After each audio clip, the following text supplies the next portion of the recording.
Mwathani thiini wa ritwa riaku nitwacokia ngatho na twakwambararia o we wiki mwene hinya.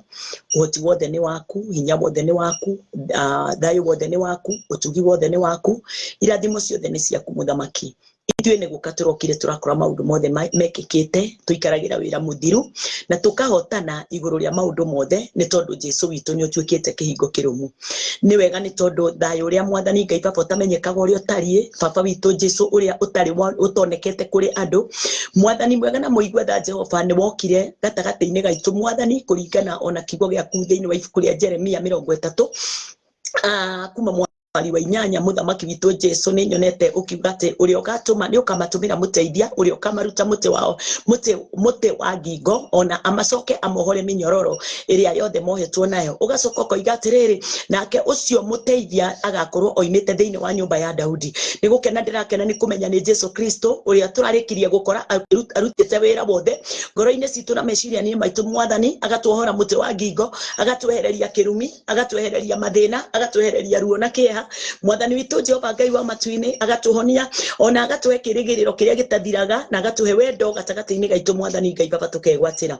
Baba witũ Jesu rĩtwa rĩaku rĩrotũra rĩkumĩtio na rĩambararĩtio ona rĩrotũra Mwathani Ngai Baba Jesu rĩmenyekete nĩ andũ othe. Thengio nĩ tondũ Mwathani nĩ ũtũrathimĩte na irathimo ciothe. Mwathani witũ Jehova ũgacoka ũgatũma maitho maitũ ma ngoro na ma roho Mwathani Ngai Baba na ritho rĩa ngoro ona gũtũkwa ngoro Mwathani Ngai Baba gũtuĩke gwa kũhingũka. Thengio nĩ ũtũrathimĩte Mwathani Ngai Baba Jesu ona biashara Mwathani Ngai witũ nĩ ũtũrathimĩte hamwe na ciana citũ Mwathani, athuri aitũ na atumia nĩ ũtũrathimĩte hamwe na aciari aitũ muthamaki witũ Jesu. Uthamaki waku Mwathani Ngai Baba nĩguo ũtuĩkĩte uthamaki ũrĩa mwega mũno na mũkinyanĩru mĩtũrĩre-inĩ itũ Jehova. Tũtirĩ rwĩmbo rũngĩ tũngĩina muthamaki mũnene o tiga rwĩmbo rwaku Ngai Kristo Jesu. Nĩ ndaigua gũcokia ngatho we wokire Mwathani Ngai Baba Jesu na njĩra ya mwĩrĩ, ũkĩhumba mwĩrĩ wa mũndũ Mwathani Ngai Baba Jesu na ũgĩtũma Mwathani Ngai Baba Jesu uge wa Mwathani witũ wa Ngai witũ Mwathani umenyeke na ũndũ Mwathani Ngai Baba Jesu waku Kristo Jesu Mwathani Ngai Baba wathĩki-inĩ waku Mwathani, na nĩkĩo Mwathani Ngai Baba Jesu ona ithuĩ ngoro citũ Mwathani na meciria maitũ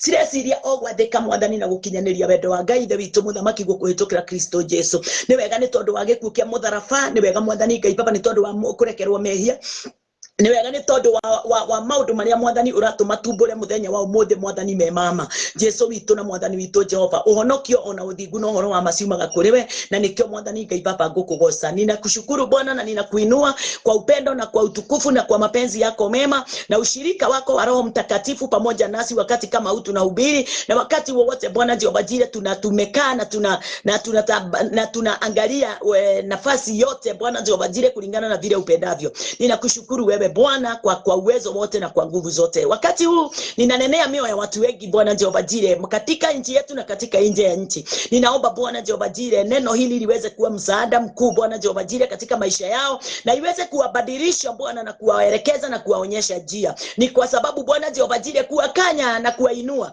kwa sababu Bwana Jehova Jire neno lako katika mambo hayo yote yafanyika Bwana kwa wema na kwa uongozi wako. Asante Mungu wetu kwa sababu ya uponyaji wa miili yetu na afya ya miili yetu Bwana. Pokea sifa na utukufu Bwana wetu Yesu Kristo, ni kwa sababu mambo yote imewezekana kwa kupitia yale yote Bwana Jehova Jire umefanya iweze kututangulia, na ni katika jina lako Yesu Kristo tumeomba sisi wote na tumeamini, amen.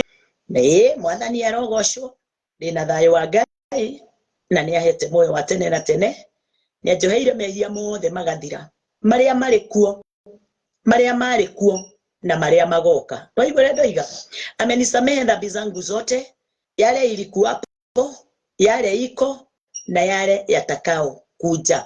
Hiyo ni neno katika kitabu ya Hebrews imetuelekeza vizuri sana, na sio tu Hebrews, hata katika kitabu ya Jeremiah inaongea vizuri sana, katika kitabu ya Isaya. Nikiangalia mambo kama hayo nafurahia sana kwa sababu ninajua ya kwamba wakati Bwana Kristo Yesu amenena, yeye haneni tu na akanakosa kutimiza. Akisema nyinyi hamtahesabiwa kuwa wenye dhambi, hivyo ndivyo amenena, na hakuna mtu ataweza kutuhesabu kuwa wenye dhambi wale wote waaminio. Bwana asifiwe. Mambo kama haya yote tunafaa kuwa tunayasoma kila wakati, tunayafungua na tunaangalia na tunaamini kulingana na vile imenena, sababu hiyo ndio mapenzi ya Mungu. Haleluya. Apostle Lydia anakupenda na anakukaribisha katika nafasi hii tuweze kuandamana pamoja, kusikia neno la Bwana pamoja, kubarikiwa pamoja, kutiana nguvu pamoja kwa uwezo wote. Fungua pamoja nami katika kitabu ya Galatians. Katika kitabu ya Wagalatia, jana tuliweza kuangalia katika kitabu ya tulimalizia na kitabu ya Isaiah 53 from 1 to 5. Leo tunaangalia kitabu ingine, tukikumbuka na tukielewa ya kwamba tunazungumza kuhusu mwanadamu. Wewe unasema umeokolewa, na hata wale wengine wote hawajaokolewa, na kuambia jambo moja ya kwamba usikubali kupokea udanganyifu ule ulio ndani ya mioyo ya watu wengi. Makanisa mengi imejaa udanganyifu, haitambui mapenzi ya Bwana, haitambui moyo wa Mungu. Watu wengi hawatambui yale Mungu anayoyahitaji iweze kufanyika katika maisha yao. Watu wengi wako katika kujaribu, na ndio hata sasa hivi tuko na wewe hapa, unauoga, hata haujui kama utaingia katika ufalme wa mbinguni, na ndio unakaa kama kila wakati yani unatubu, watubu kila wakati, kwa sababu hautambui kesho yako. Bwana asifiwe. Lakini wale wanaotambua kesho yao hawana shaka kamwe, watubu wasitumbu. Baba yao amewashidania, amewasamehe dhambi zao zote, amewafungua kutokana na hali yote ile walikuwa inawasonga, inapigana nao. Kwa hivyo kwa wakati huu nataka tuweze kufungua pamoja nawe katika kitabu ya Galatians. Ile topic yetu ilikuwa inatoka kila wakati katika kitabu ya 2 Corinthians 11:4, lakini siku ya leo tutaitoa katika kitabu ya Galatian. Kwa hivyo hatutasoma Corinthians, lakini ningeomba hata kama hatuisomi ama ninaweza ikombine, wacha tuone. Galatians 1 mstari wa 8. Biblia inatuambiaje? Ikiwa sana tuwe tunafuata neno la Biblia, sababu ndio liko na msaada wa ajabu. Neno linasemaje? But though we are an angel. We, nani huyo alisema hivyo? Mtu anaitwa Paul. Ni Paul alisema. Akasema namna gani? We. Wow. Wakati alikuwa ananenea kanisa ya Wagalatia. Sio wewe ulikuwa unanenewa, ni Wagalatia alikuwa ananenea. Na wakati alipokuwa anawanenea akawaambia ya kwamba we, yeah, sababu wakati mwingine tunajikuta katika hali za kufikiria mambo mengine ati ni sisi tunaambiwa. Kuna watu wale walikuwa wanaambiwa wakati walipokuwa wanaambiwa, nasi tukajikuta katika nafasi kama ile.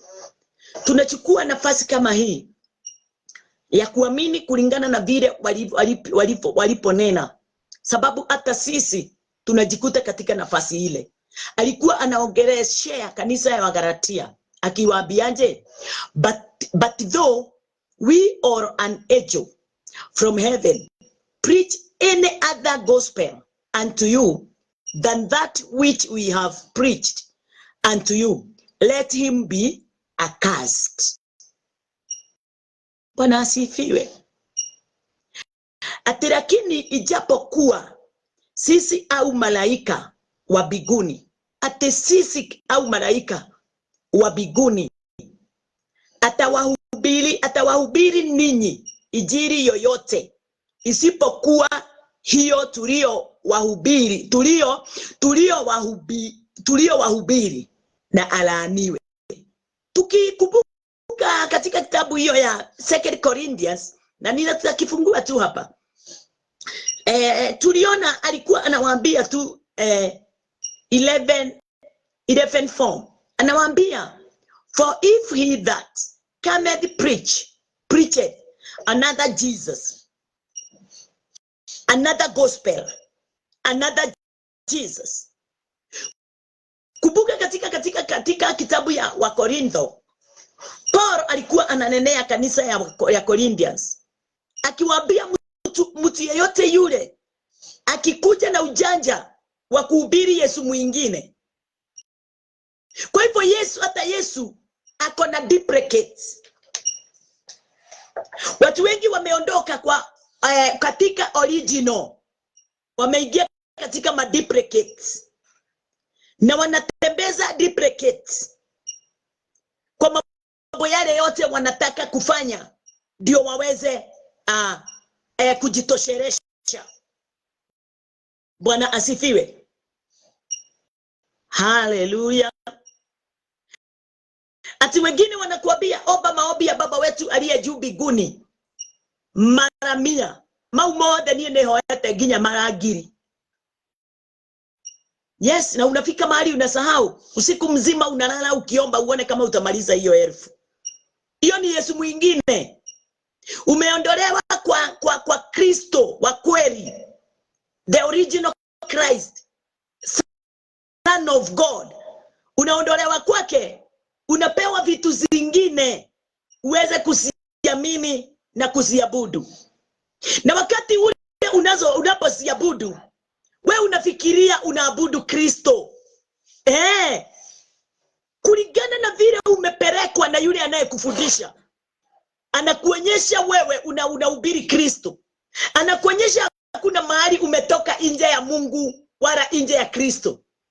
Na ukweli ni ya kwamba ile ombi ya Baba wetu aliye mbinguni halihusu mtu yeyote yule amepokea remission of sin. Halimuhusu yeyote yule amepokea neema kutoka kwa Kristo. Kwa nini? Sababu Kristo alifundisha mitume wake waombe ufalme wa Mungu ukuje, akiwa anajilenga yeye mwenyewe. Sababu ni gani? Sababu ni ya kwamba yeye ndiye ufalme. Na aliwaambiaje? Ombeni hivi: Baba wetu wa mbinguni, jina lako litukuzwe, ufalme wako uje. Si unaona? Ufalme alikuwa Christ. Na akawaambia ombeni mimi, kwa sababu alikuwa anaongea juu ya kufa kwake na resurrection, kufufuka kwake. Afe, azikwe, afufuke. Bwana asifiwe. Ndio aje sasa na ufalme wote ule umejaa ushindi na mamlaka na nguvu yote. Kwa sababu wakati Yesu Kristo alipokuwa na mwili hapa, hagehesabiwa kuwa na mamlaka yote na nguvu yote, na hagehesabiwa vitu vyote viliumbwa, yani zilikuwa zimeumbwa kwake. Lakini wakati ule aliselect, wakati alifufuka, hapo ndipo hakikisho ya kila jambo iliweza kutimia. Ndio alikuwa anaambia mitume, ombeni hivi: yeye ndiye ufalme ule ulikuja ulimwenguni. Ufalme ule unatawalia mwanadamu, ndio mwanadamu aweze kukamilika.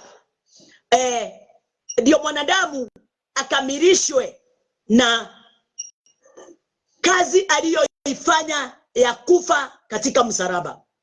Kwa hivyo hii inasema, for if he that cometh preached another Jesus, whom we have not preached, or if you receive another spirit, which you have not received, or another gospel. Si unaona? Another gospel, which you have not accepted, you might well bear with him. Yeah.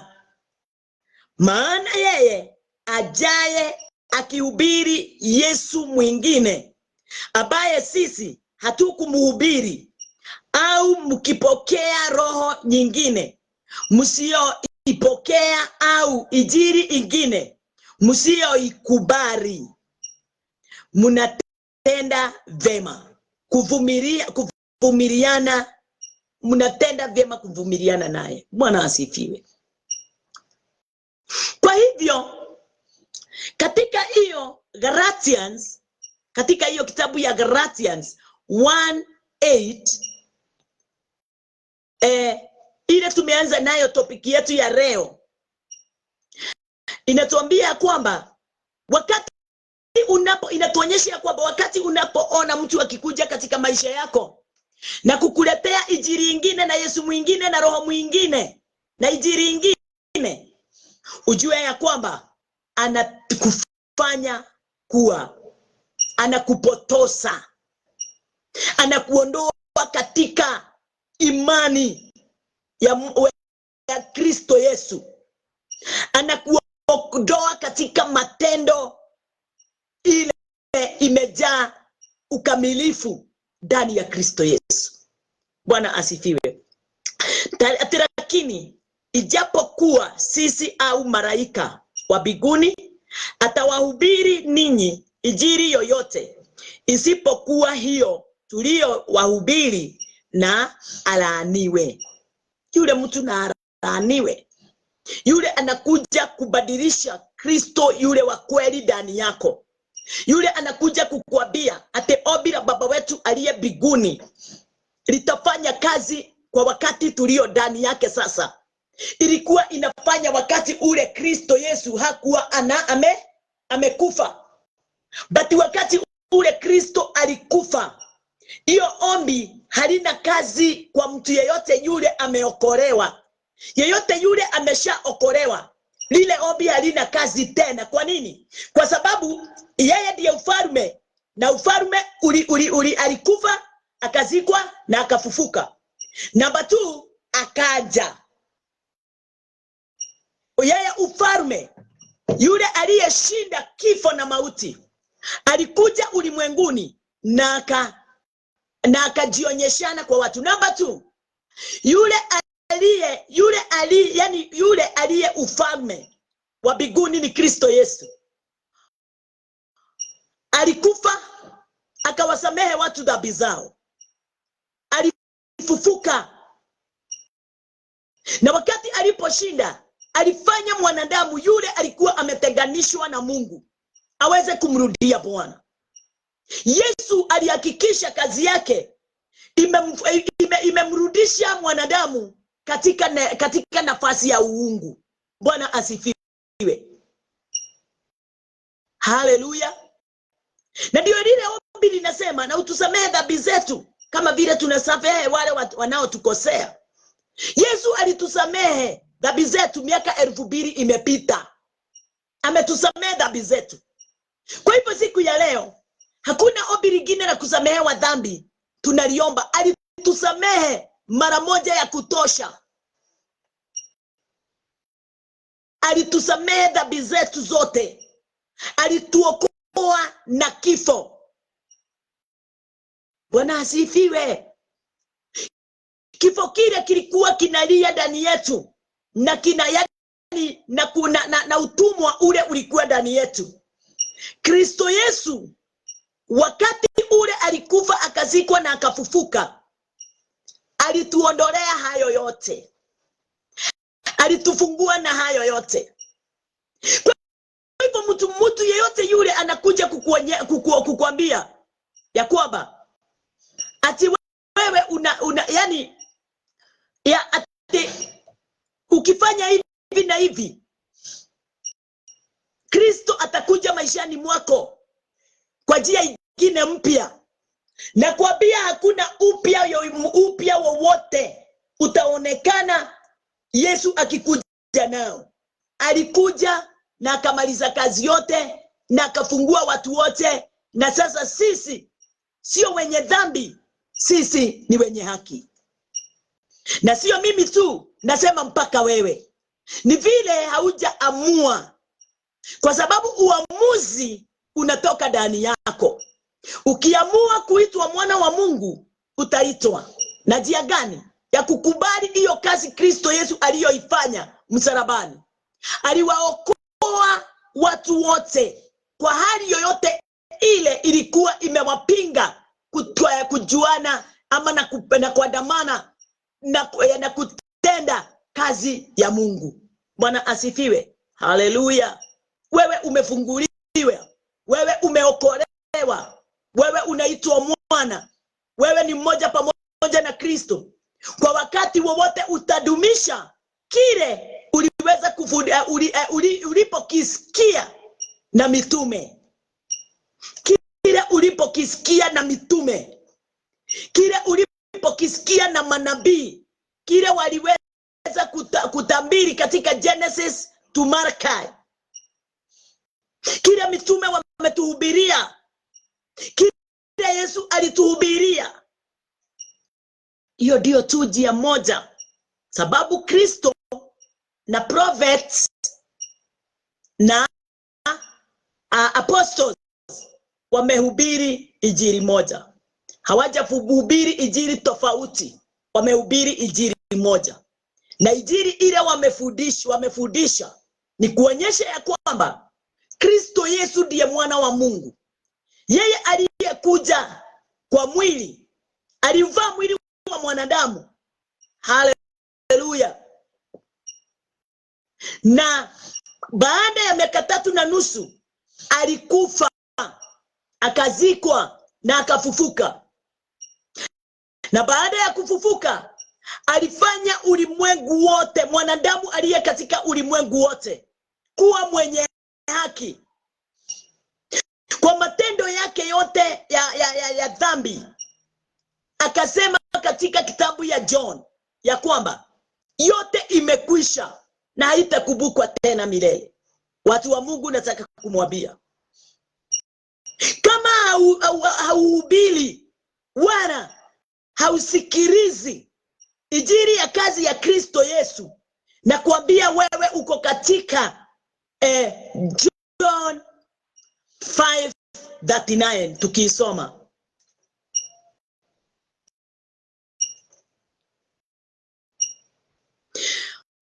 Tukisoma ndio turudi hapo katika Galatians. John 5:39. John 5:39 inasema, such the scriptures, for in them you think you have eternal life, and they are they which testify of me. And you will not come to me that you might have life. Bwana asifiwe. Mwayachunguza maandiko kwa sababu mnadhani kwamba ninyi muna uzima wa milele ndani yake, na hayo ndio yanayo nishuhudia. Hapa kuna kitu unafaa kuelewa. Hawa watu walidhani wako na uzima wa milele kwa sababu ya kuchunguza maandiko. Si jambo kubwa. Mhubiri mkubwa sana, ako na jina kubwa, anajulikana kokote, ajikute jehanamu. Kama hajatambua kazi ya Kristo, kama hajajua maana ya kufa kwa Yesu, kuzikwa kwa Yesu na kufufuka kwa Yesu, yani yeye anafikiria ni kwa sababu ya kuchagua maandiko hii laini na ile ingine na ile ingine, pasipo kujua mpangilio wa neno la Bwana from Genesis to Malachi. Nielewe, from Genesis to Malachi. Na kuambia mtu wa Mungu, watu ni wengi wale watafuatana wakielekea jehanamu kwa kupotoswa na wale wanadhani wako na uzima wa milele, kwa sababu wamefuatwa na watu wengi. Bwana asifiwe. Kwa sababu wanafanya miujiza na maishara, na juzi tulisoma na wewe, hata shetani anafanyanga miujiza na maishara. Kwa hivyo sio mambo hayo ya miujiza na maishara na uponyaji itafanya tuweze kujulikana sisi tuko na Mungu. Hapana. Hata shetani anafanya. Hata shetani anaponya. Hata mtu asiyookoka akiamini ataponya mgonjwa mwenzake. Kwa hivyo hatutaangalia matendo makubwa yale unayoyafanya. Kama hauhubiri injili ile ilihubiriwa na prophets kumuhusu Kristo Yesu, yale amekuja kuhubiriwa na Kristo mwenyewe kuhusu kifo chake, kuzikwa kwake na kufufuka kwake, ile imefundishwa na mitume, na ndio wanaambia makanisa ya akina Galatian, Corinthians, Romans, ayo yote, akina Philippians, akina Ephesians. Ati kama kuna mtu anaweza kuja kumhubiria injili ingine, Yesu mwingine, roho mwingine, isipokuwa ile tulipomfundisha nyinyi mkasikia kutoka kwetu, msiyakubali. Bwana asifiwe. Sasa wewe na mitume hawako sasa, Paulo hayuko sasa, na Yesu hayuko sasa, utafanya nini ndio uweze kuitambua? Rudi katika neno. Soma neno bila msaha. Omba Mungu uweze kupata ufunuo ndani ya Kristo, kwa sababu Kristo ndiye ufunuo. Bwana asifiwe. Uweze kuwa na kiongozi anayetambua mpangilio wa neno la Bwana ndani ya Biblia, ndio uweze kutambua mapenzi ya Mungu katika mapenzi yako. Na ndio unaona wakati mwingi watu wanasema ya kwamba Mungu anaua, Mungu anachukia, Mungu anaharibu, Mungu anakasirika, sababu hawajasoma neno wakalitambua vyema, wakalielewa vyema. Hawajasoma. Waone Mungu ni pendo, hata kama wanaimba wimbo wa John 3:16. Waone upendo ulio ndani ya Mungu, ule ulikuja kuonyeshanwa na mwanae Kristo Yesu. Hiyo yote ni kazi ya Mungu aliyoifanya. Ndio watu wasiweze kuamini madhara, waache kufanywa kuwa foolish. Bwana asifiwe. Haleluya. Sababu watu wengi wamefanywa kuwa yani foolish, wamefanywa. Bwana asifiwe. Hawatambui kitu. Wao tu ni kuhubiriwa tu, ukihubiriwa hayo yote sasa iko sawa. Mimi nimehubiriwa na ninahubiri. Na kuambia kuhubiriwa, unahubiriwa mambo ya uongo. Na ule uongo sio uongo unaweza kuutambua. Ni uongo unapitishiwa katika neno la Bwana. Lile halineni kuhusu Kristo na kazi yake. Unahubiriwa na watu wanaodhani wameupokea ufalme wa mbinguni.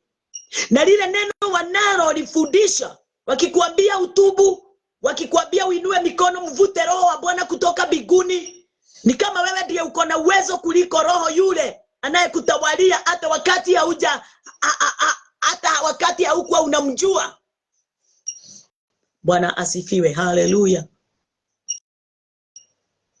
Na kuambiwa ufanye hivi na ufanye vile ndio uweze kupokea, hata ndio uweze kupokea Roho Mtakatifu.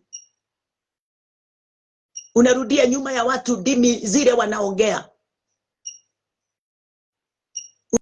Unawekwa pumzi ya mtu, ate unapulisiwa pumzi mdomoni, ate ndio uongee lugha. Lugha haiko katika kinywa cha mwenzako, lugha iko katika kinywa chako.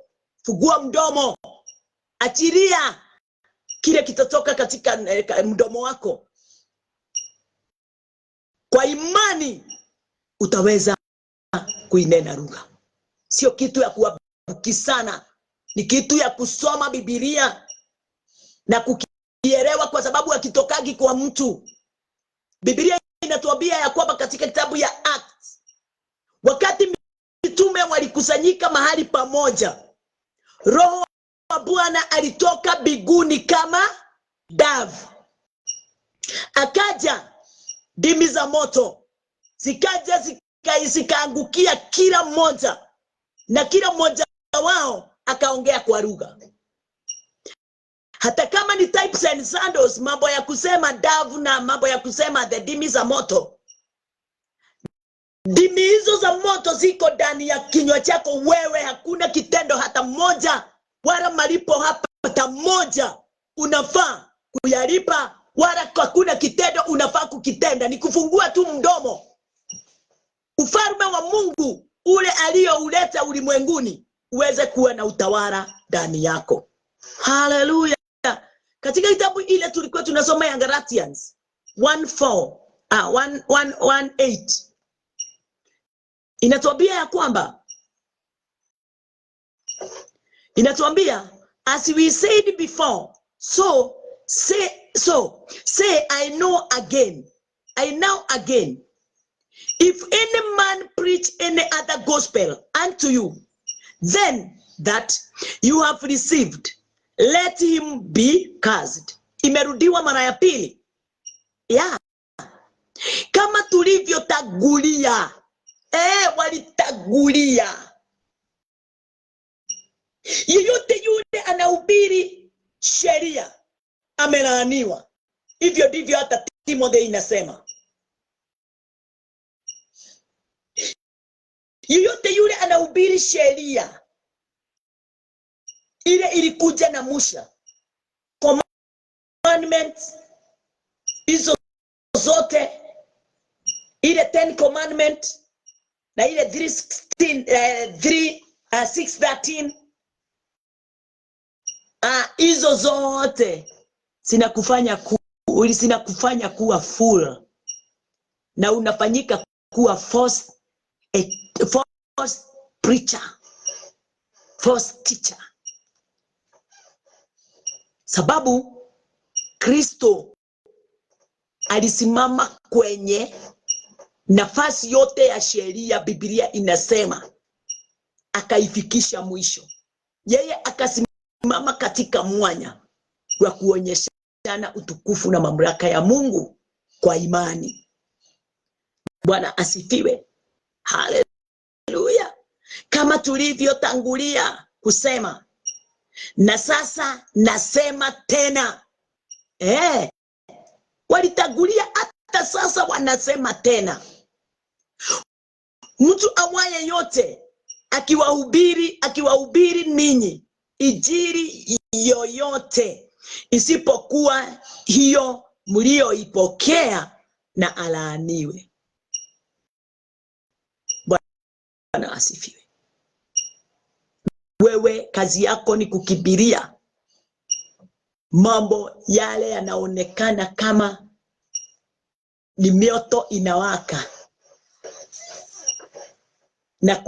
na kukibiria mambo yale unayoyataka ndani yako, na kuwafuata mambo yale itakufurahisha tu. Hata ukikanywa hauelewi unakanywa, ukielekezwa hauelewi unaelekezwa. Wewe wafuata tu mambo usiyotambua, sio yatokao katika neno la Bwana kupitia kazi ya Kristo Yesu. Nakuambia umelaaniwa. Umelaaniwa, viongozi wako wakilaaniwa. Katika kitabu ya Ephesians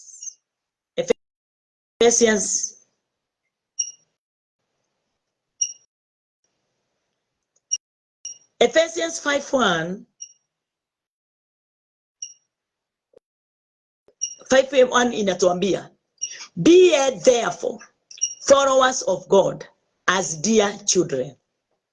Ate hivyo mfuateni Mungu kama watoto wanaopendwa. Mfuateni Mungu kama watoto wanaopendwa. Ni neno linatuambia tumfuate Mungu kama watoto wanaopendwa. Ni wewe ujue unapendwa. Mungu ni mpendwa wako. Anakupenda. anakujali, amekuokoa. Amekuokoa mara moja ya kutosha, na hakuna wokovu mwingine utaenda kutafuta wala kubishana nayo ate uokoe ule mkubwa, upokee ule mkubwa kuliko ule wa kwanza. Neno linasema ya kwamba alifanya kazi moja ya kutosha, alitoa dhabihu moja ya kutosha, baadaye akapumzika. Kwa nini? Kwa sababu kazi imekwisha. Upendo wa Bwana ndani yako. Upendo wa Bwana hautaletwa ndani yako. Mapenzi ya Bwana haitaletwa ndani yako.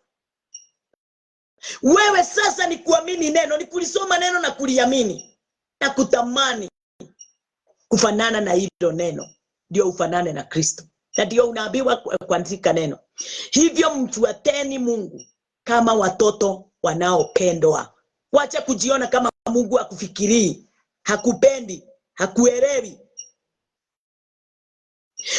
Wewe onyesha watu, you believer, ni wewe unafaa kuonyesha watu ya kwamba Mungu anatupenda.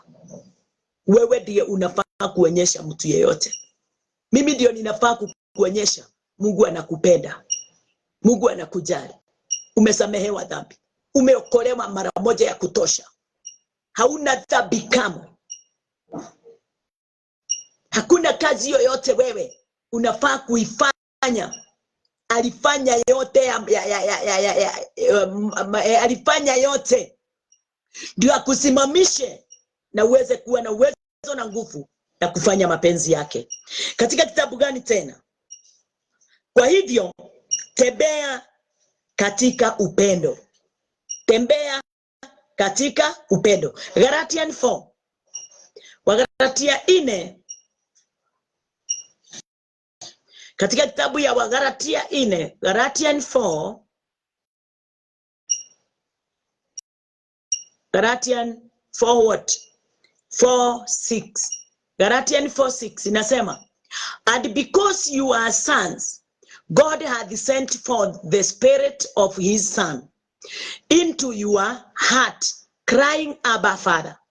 Na kwa kuwa ninyi mumekuwa wana, Mungu alimtuma roho wa mwanawe mioyoni mwetu, aliaye Amba, yaani Baba. Number what? Number 7. Wherefore thou art no more a servant, but a son. And if a son, then an heir of God through Christ. Kama ni hivyo, wewe si mtumwa tena, bali u mwana. Na kama u mwana, basi u mrithi kwa Mungu. Kama umeshafanyika kuwa mwana, kama umeshafanyika kuwa mwana, umerithi pamoja na Kristo. Alafu ile mstari wa 6 kuna kitu inatuambia. Inafaa niseme niwe ninajua na ninatambua na ninaelewa ya kwamba ama son. Bwana asifiwe. Ate mimi nitambue ya kwamba ama son. I'm not a servant. Mimi si mtumwa. Bereni nilikuwa mtumwa kulingana na Ephesians 2. Nilikuwa mtumwa. Lakini wakati ule Kristo Yesu alichukua nafasi na jukumu ya kuniokoa katika laana na dhambi zote, amenifanya kuwa a son. I'm not a servant. Bwana asifiwe.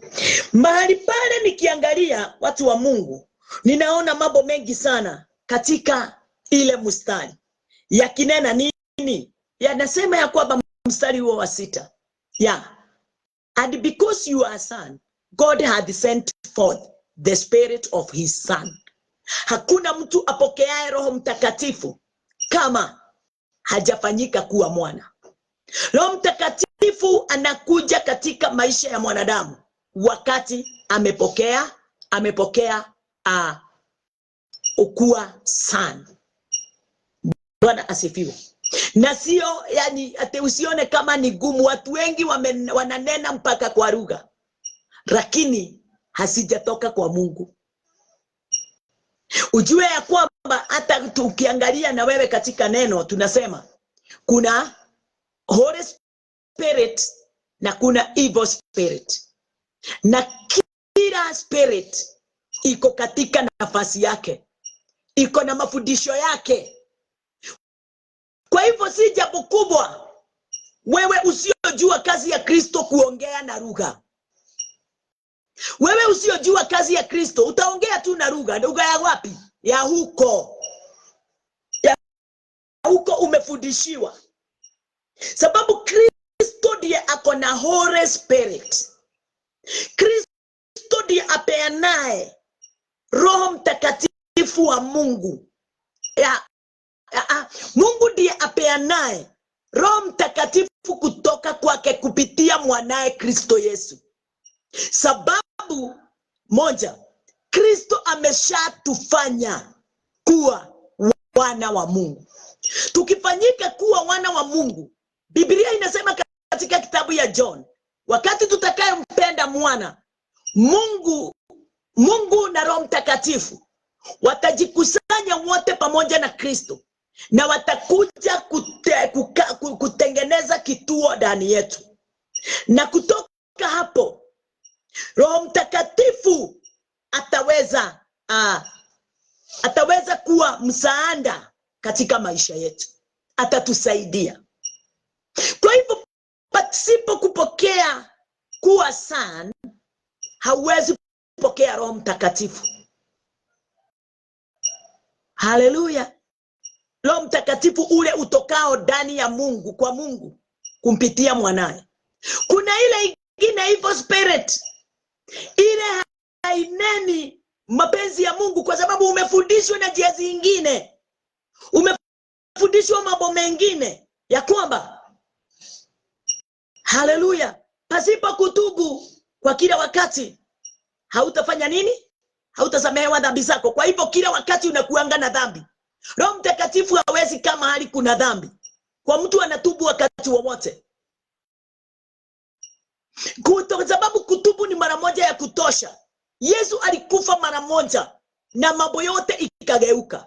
Na vile alivyoigeuza, hivyo ndivyo hali zetu na maisha yetu iligeuzwa. Tukatolewa katika utumwa, tukaingizwa katika ufalme wa mwanae Kristo Yesu. Tulifanyika kuwa delivered from the kingdom of darkness, tukaingizwa katika kingdom of light. Ile kiongozi wake ni Christ Jesus. Wengi wako tu katika kingdom ya darkness na wanaongea lugha kule. Bwana asifiwe. Wanaomba maombi mengi sana wakiwa kule. Wanatumbu kila wakati wakiwa kule, kwa sababu jicho lao la rohoni halijapokea ufunuo wa Kristo.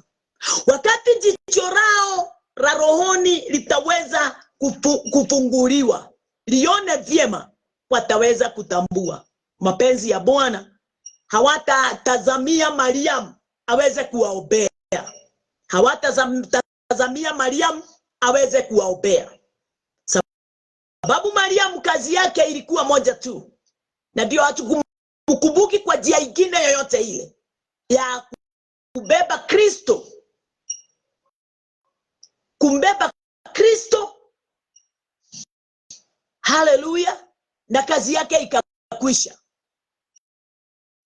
Tumbo yake ilikuwa imekombolewa ndio iweze kumbeba mwana wa Mungu. Ndio mwana wa Mungu atoke akiwa na mwili wa mwanadamu.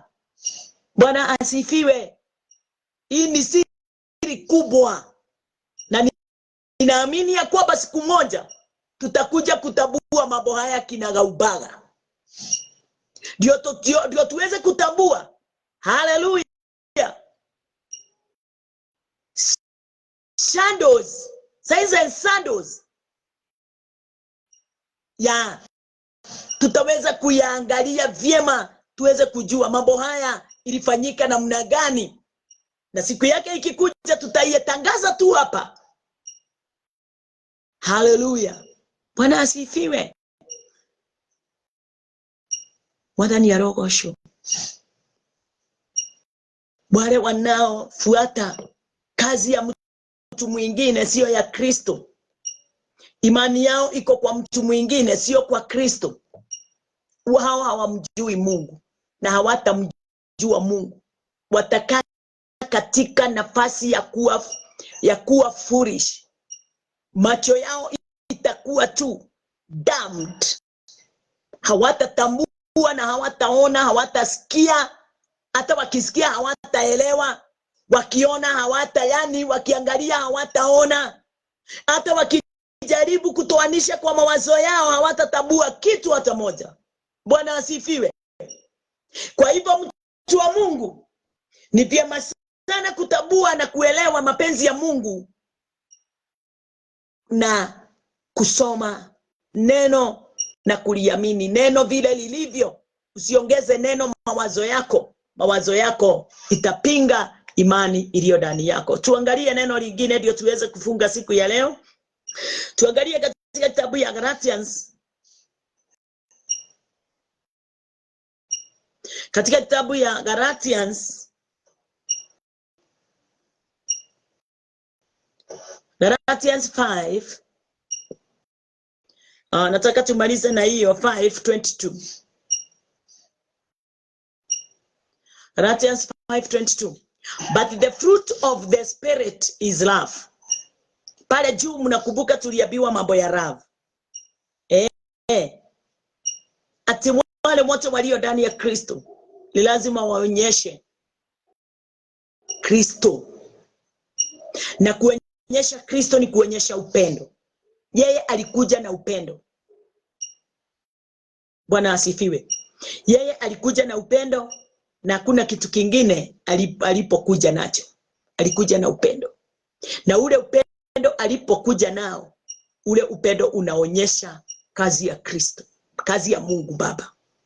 Ati Biblia inasema mstari wa 22. But the fruit of the Spirit is love, joy, peace, long suffering, gentleness, goodness, faith, goodness and faith. Lakini tunda la Roho ni upendo, furaha, amani, uvumilivu, utu wema, fadhili, uaminifu. Au ndio tunda la Roho. Itunda la Roho ni maundu macio twandikirwo hau. Number 23. 23. Meekness, temperance. Against such there is no law. Upole kiasi juu ya mambo kama hayo hakuna sheria. Number 24.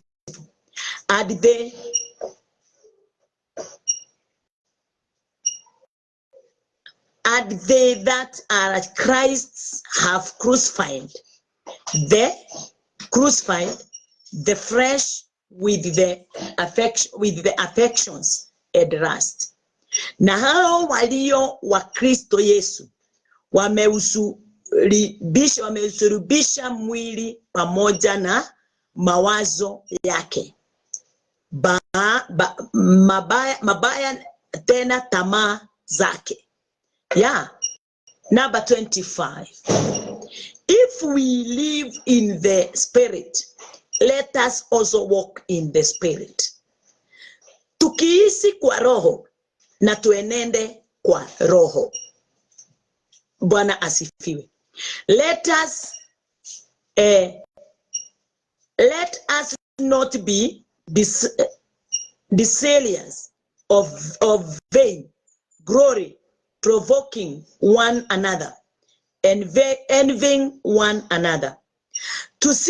Tusijisifu bure, tukichokosana na kuhusudiana. Mambo yale pale juu ya Kutoka 23 from 22. Tunaona ya kwamba ukitambua haya mambo haimo ndani yako, ujue uko katika uongo. Ujue uko katika ufalme usio wa nuru. Ufalme usio wa nuru. Na kuna kitu nilitambua. Haya mambo haiwezekani haya mambo haiwezekani na mtu asiyetabua kazi ya Kristo. Sababu ni gani? Sababu kazi ya Kristo ndio inakufanya, sio wewe unajifanya, ndio inakufanya kuwa mwenye haki.